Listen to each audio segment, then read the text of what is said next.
Rabies जैसे बीमारी, तो रेबीज जैसे बीमारी है तो इस बीमारी में अब कोई भी बीमारी होता है तो क्या ऐसे पकड़ लीजिएगा कि कौन सा बीमारी है। जब तक लक्षण नहीं रहेगा तब तक पता चलेगा कि कौन सा बीमारी है। साधारण से अच्छा बताइए, साधारण से बुखार रहता है सो बुखार में भी नब्ज दिखा जाता है कि कैसे चल रहा है। तो ये रेबीज है तो रेबीज को भी पकड़ने के लिए भी कोई साधारण लक्षण नहीं होगी, खास लक्षण होगी।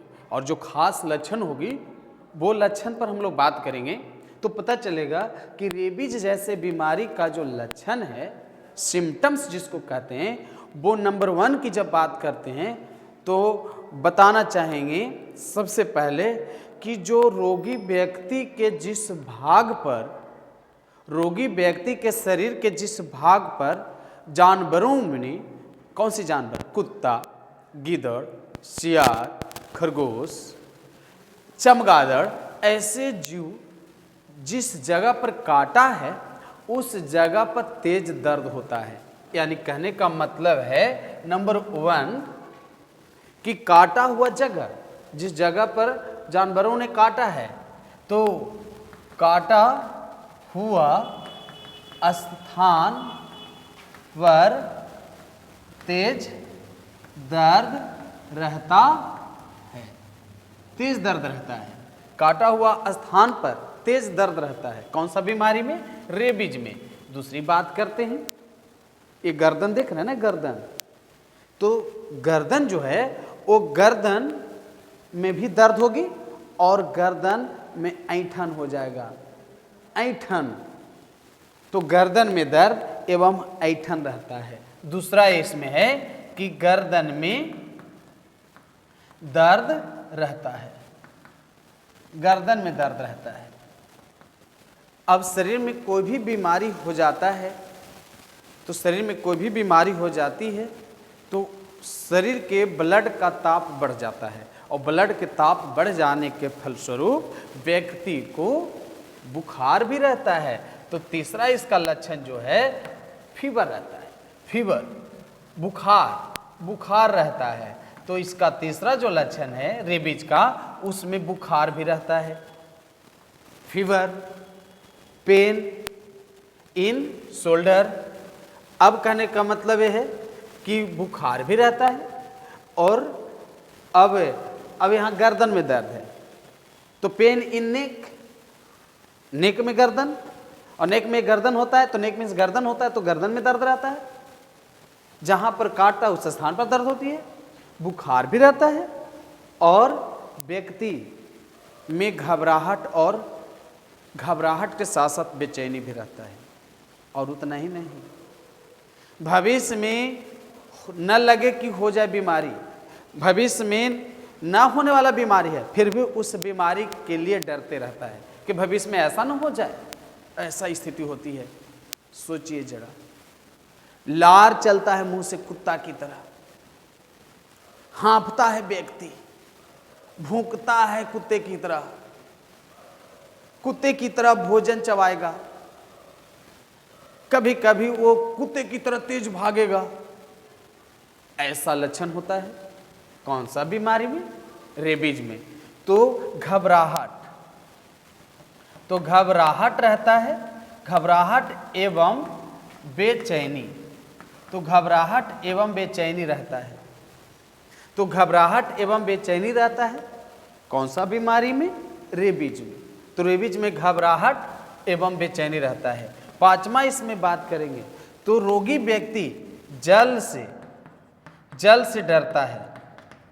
अब एक लोटा एक गिलास जल से नहीं, जल का भंडार से, तालाब से, जल का जहाँ स्रोत हो उस जगह पर जैसे उस व्यक्ति को ले जाइएगा ना, बेचारा डर करके असमर्थ हो जाएगा, डरने लगेगा और जल से वो डरता है। इसीलिए इस बीमारी का एक और नाम है हाइड्रोफोबिया।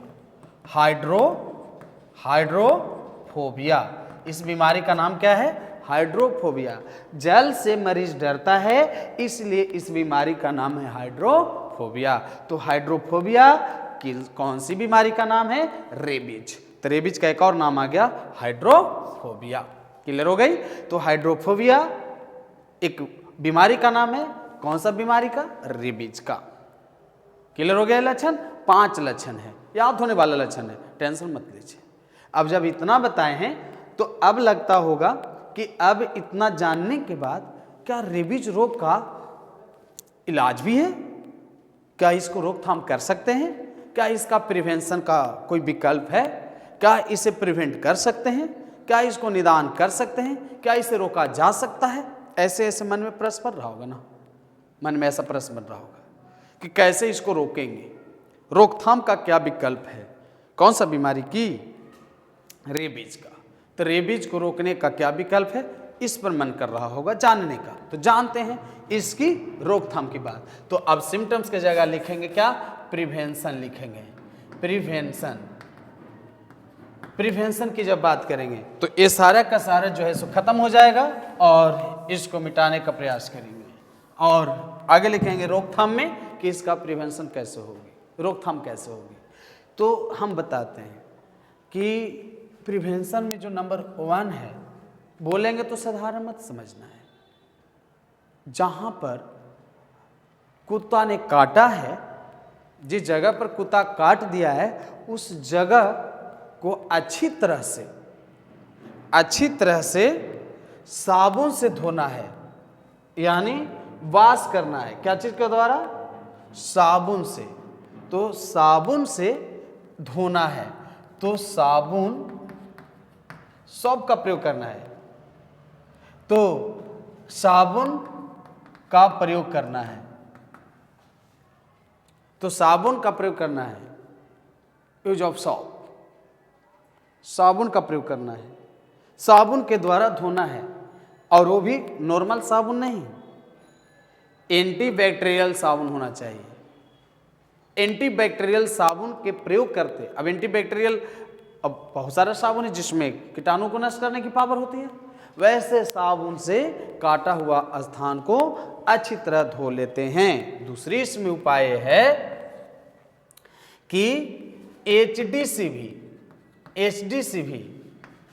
फुल फॉर्म जानना चाहेंगे, human diploid cell vaccine. HDCV का इंजेक्शन 5 दिनों तक लगाना है। अब इसकी खास बातें समझिए कि कितना अच्छा है, खास बातें इसको समझेंगे। ह्यूमन डिप्लॉयड सेल वैक्सीन, मानव के रक्त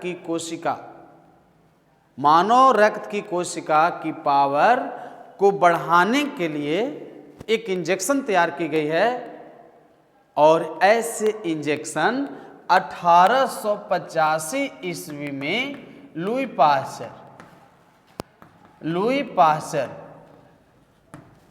पाश्चर नामक वैज्ञानिक ने 1885 ईस्वी में, एक और भी इंजेक्शन बताऊंगा, HDCV इंजेक्शन लुई पाश्चर के द्वारा 1885 ईस्वी में बनाया गया, और मानव रक्त की कोशिका को डेवलप करने के लिए तैयार किया गया।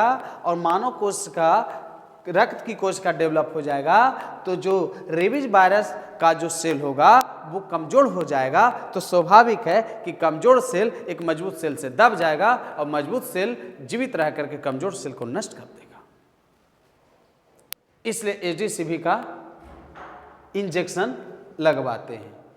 नेक्स्ट है, इसमें है RVA, इसका नाम है रेबीज वैक्सीन एडजॉर्ब।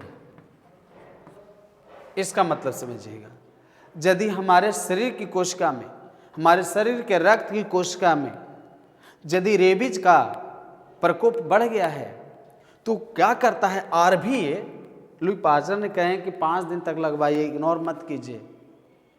अब ये नहीं है कि बाल बच्चा को काट दिया आप उसको इग्नोर करते चल रहे हैं, ये इसका मतलब ना है कि बच्चा को जन्म देते जाइएगा और सबको कुत्ता से कटवाते जाइएगा, लो कुत्ता काट जाओ, उससे अच्छा है कि जन्म मत दीजिए, और यदि कुत्ता काटा है तो इलाज करवाइए, न दिक्कत आ जाएगी। इसलिए दिक्कत से बचना है यहाँ, और दिक्कत से बचेगा तभी आगे बढ़िएगा। तो क्या होता है कि जो रेबीज का वायरस है, RVA का टीका लगाने से क्या होता है कि रेबीज के वायरस जब ब्लड में चलता है तो ब्लड में जाने के बाद ब्लड के अणु रेबीज के वायरस को एडजोर्ब करता है। हाँ, एडजोर्ब्ड कर देता है। और एडजोर्ब्ड कर देता है तो एडजोर्ब मतलब शोषित कर लेता है, मतलब चिपका लेता है। और चिपकाने के तुरंत बाद हमारे WBC में न्यूट्रोफिल होती है, न्यूट्रोफिल। तो RBA जो है वो क्या करता है, RBA लगवाने से जो वायरस है उसको चिपका लेता है ब्लड में, और वायरस जब चिपक गया तो हमारे ब्लड के WBC का जो न्यूट्रोफिल है वो न्यूट्रोफिल जा करके उस वायरस को निगल जाता है। और जब निगल गया तो रेबिड वायरस रहा ही नहीं जो रेबीज पैदा करेगा, तो रेबिड वायरस को निगल जाता है WBC में से न्यूट्रोफिल, और न्यूट्रोफिल जैसे ही निगल गया तो रेबीज का वायरस है नहीं, तो रेबीज रोग नहीं होगा। तो ये पावर किसको मिला है, RBA का। इसलिए 5 दिनों तक कुत्ता को काटने के बाद लगवाना चाहिए, और इसका साबुन का प्रयोग करना चाहिए, HDVC भी, और RBA का टीका लगाना चाहिए। और इसकी जानकारी लुई पास्चर 1885 में दिया। और नेक्स्ट है चौथा कि यदि आप डोमेस्टिक बनाते हैं, जानवर को पालतू बनाते हैं, तो पालतू जानवर को एंटी रेबीज का टीका लगवा देना चाहिए। पालतू जानवर को एंटी रेबीज का टीका लगवा दीजिए पहले से, क्योंकि घर में आप कुत्ता रखते हैं, छोटा बच्चा जाके उसके मुंह में हाथ डाल ले रहता है।